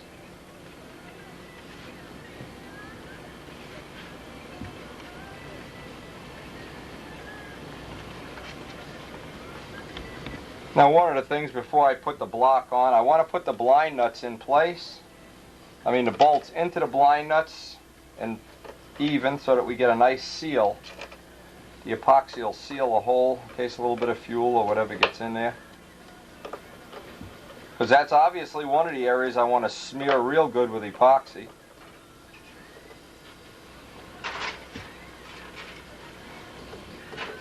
I like to have that nice and smooth up there. You want to have it that the bolts just stick up just a little bit, so when you smear this with epoxy, none of it runs down into the nuts. And of course you want this all sealed up, super seal up there. Now I got a little acetone on the rag to try to pick up the epoxy that oozes out. And what I do is move the tape down, put a piece of tape on. Of course the block is very delicate. Line it up, and take the tape off, and just keep playing musical chairs with the tape till you get all the epoxy to ooze out. We're all done. Hit this with a hairdryer. That epoxy will sink in. You will not see the joint in the final product. Once this dries, we'll do the CA on the back, thin CA, and just walk down the back. Just save a little sanding, not having to go back through this.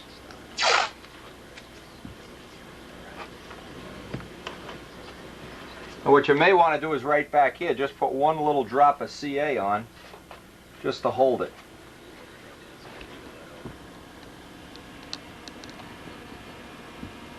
Now we're going to let this dry overnight.